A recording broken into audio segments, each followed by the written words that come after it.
I'm so sorry. It's episode 3, and we have not defined what a workaholic is. So, this might mean we've been working from different definitions. If you'll allow me to clear this up. The Harvard Business Review defines a workaholic as someone who has an inability to detach from work. There is a driving internal push from within their system, often driven from their nervous system state, pushing them to continue doing the work. And from a physiological level, so from the body-based physical level, there's this chronic elevation of stress hormones, poor sleep, and overall just physical exhaustion that's coming from the fact that their nervous system is running this chronic fight or flight loop. I want us to look at that internal compulsion piece and how that actually works with the nervous system state. Because if you solve those other two, the ability to detach comes forward.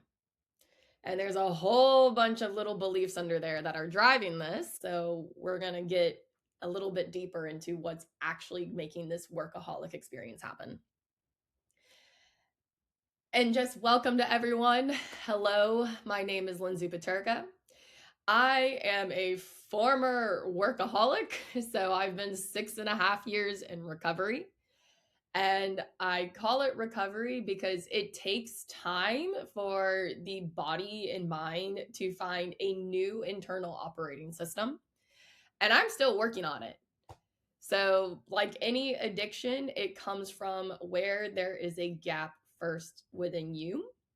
And it's not that it was intentionally created, it's that it was formed over time.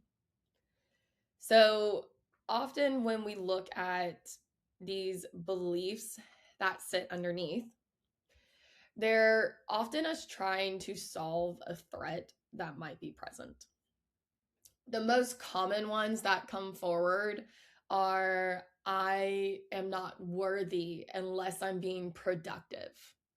So you'll often see this masked as like you try to sit down, it's an off moment and you haven't earned your rest yet. And as you're laying there, your mind starts thinking, I could do this. I could work on this chore in the house. I can find ways to be useful as a way to calm that distress that's coming from your nervous system. And so, how this shows up in the workplace is that I need to produce more and do more. So, you're always finding something to do to prove that you have value and worth. So you can see how already this can be something that can look like a good value, but it really starts getting into overperforming. It can get into chronic people pleasing, boundary loss as well. And if you're someone like me, you had this core belief present. And just before I go too much further in the core beliefs, I do want to pause and call out you have limiting beliefs. So think of it like I must control everything. If I don't carry this, this all falls apart. So these are the beliefs that are in the mind. But underneath there's actually something a little bit deeper, and it's what is called a core wound. So core wounds are like that deepest level, and you can have multiple beliefs that are framing that core wound to support it. I actually first learned this term of core wound via Thais Gibson and her focus and attachment theory, where there's around 21 or so different core wounds that someone might have. And they are constantly driving your nervous system state.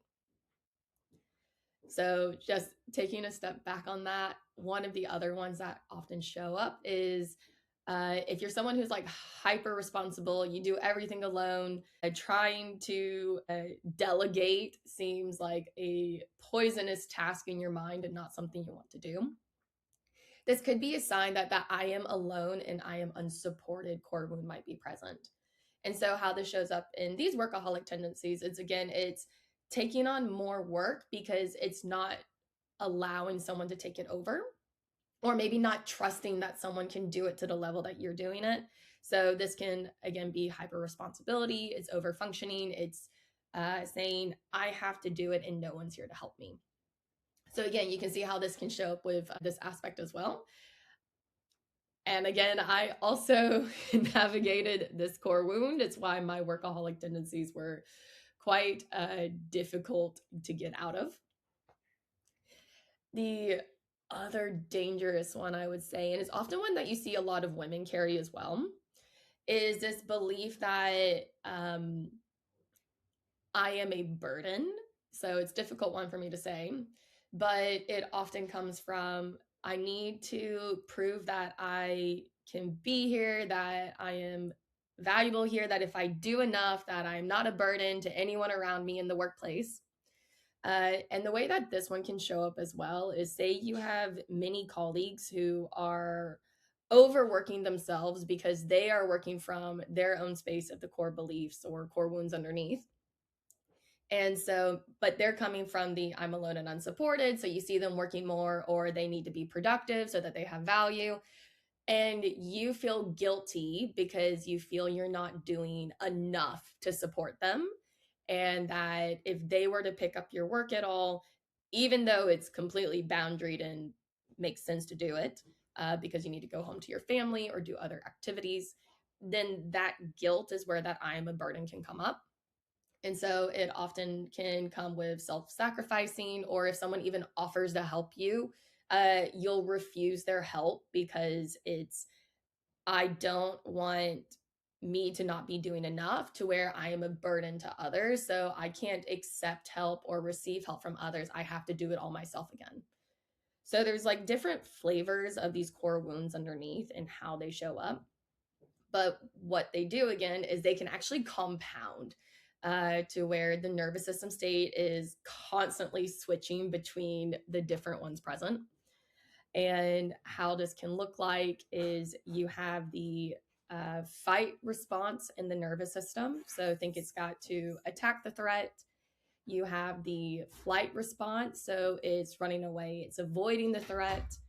Um, so you have the freeze response where it's kind of shutting down and avoiding the response. So you don't see this one too often with workaholics. If you disagree, please share with me. I would love to know. But it's just not something I've seen as much. And then the last one is you have the fawn response. So this is often the one that causes the boundary breaking to happen because the idea is I need to appease the threat. I need to make it go away. And so sometimes the threat is your emotional response in the belief of the work that you're doing or the work around you. So when that is present, it drives you to keep working more and doing more. So this is again why when working from the nervous system state, if your body is in overdrive and it's been living that way for years on end, the way that my nervous system was, I mean, I was cycling between every stress state. And even when life felt good, this internal push to perform and do was always present. So, and that's something I want to call out as well for workaholics is it's that even when there's no other pressures around you that says that you have to do more and you're pushing to do more, you're not doing enough, this inability to delegate, this taking on the over responsibility, when there's nothing around you driving it except for you and your internal push, your internal discomfort, you're a workaholic because it's more your nervous system state that's driving the rest that's happening. This is why, from that mind body perspective, it's so important to actually work with the body first to anchor the nervous system. Because if you're constantly in response to the thoughts that are going through your mind, it's very difficult to change the story in the mind. And the reason is because the mind won't believe what the body doesn't feel. So if your body feels like it's not safe and I could get fired at any moment because I'm not doing enough, I haven't shown my value to the company. The more I show my value, I can show that I am worthy enough to be here. So I won't lose my job. So I continue to stay safe. Then your body just won't believe that it's okay. The mind won't allow to believe to do anything different either. And that's actually a good note I forgot to mention earlier is I am safe is often the base core wound that sits under everything because it's, if I prove my value, then I am safe.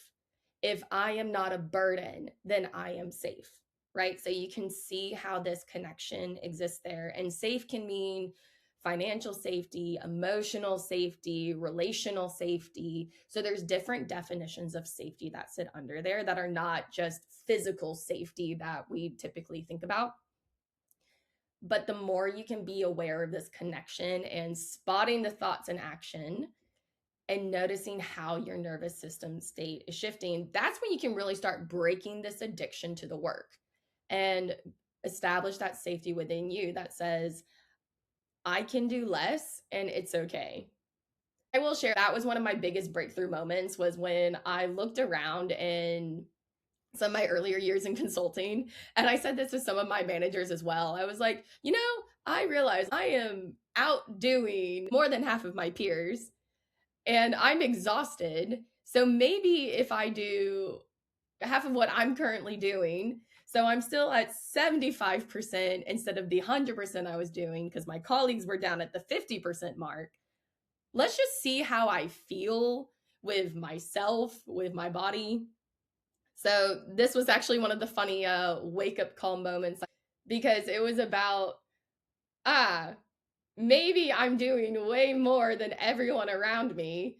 My manager has reflected this information to me, but I don't believe them. So I'm going to keep doing this anyway. And I mean, that would often drive the overworking behaviors, feeling like I'm not doing enough, feeling like I need to push more. It was only later in years that I started learning about the burden piece underneath and recognizing how true that is. And as something I still navigate, that doing less is okay. It doesn't mean that I'm not a good person. That was also something that I had really pushed into my mind over time, that if you are not productive, you're a bad person, you're a waste on society. That I'm a bad person is actually also a core wound that can sit under there. So again, I'm coming back to these a little bit here, but it's more to show the relational aspect of how, when these beliefs are present, our nervous system needs to go to prove the opposite of that statement, or to rebuild safety, to say, no, I am a good person, so I'm going to work more so I prove it to myself that I'm a good person. So again, it's that internal push that's coming in there. And this is why when I work with clients, our first thing we do is, one, just kind of help do that initial mind scrape to say, okay, what are some of the common beliefs or core wounds that you find under there for you? But then the next step is to help them start learning, what do the different nervous system states look like, and also start mapping to the core wounds that are mapped to the different nervous system states. So what I mean by this is that if I feel like I'm not worthy enough or I need to perform, there is this push to go do something. Like I need to go take action. I need to prove the opposite. So that's a sign that my nervous system is slipping towards the fight response. This is why when you can start recognizing these signs coming from your body that say you are slipping into different states, you actually have a moment to do what's called nervous system modifiers. So this is where you reground the body. So it can be that you find your feet on the floor and you focus on your attention there because you're orienting your attention to your feet instead of the thoughts in your head. Or it can be deep sighs that you're doing because it's expressing pressure out of the body. It can also be head tilts, leaning from side to side. So if you're watching the video, you can see this. I often do it a little bit slower, but that's a way that you're activating the vagus nerve, which is the one that helps your body go out of fight or flight mode and more back into that, what we know as relax and digest. Because when you can anchor your state, your mind becomes a little bit more flexible now to tell the opposite of the story that's there. So if your mind thinks, if I ask for help, I'm a burden for someone, you can actually look back on all the moments where you asked for help and it was okay, or where someone asked if they could help you and you allowed it. I know that's scary for many of us. I had to assign myself a homework for a whole year of just allowing help in order to help work through this core wound there. But giving yourself the evidence of the opposite of that story and doing it on a consistent basis. It's something I try to stop and do in action as well when I notice the thought pop up that's not so pleasant. So that way I can replace it with the true story, which is I am supported by the people who are around me. I am worthy. I am connected. So you can see how it's doing that opposite of the story that's present. And this is how slowly over time you can break out of the beliefs that drive workaholism. But again, it takes time. It took time to condition and develop these core beliefs and this internal working model that you have of yourself. So it takes time to rebuild it too. And that's okay. This is why I always say you need to anchor your nervous system first, because only then does the body start believing that new story that you're telling it, which gives you that mental space back. You're no longer looping your thoughts, creating new stories. There's a lot of just mental space that comes.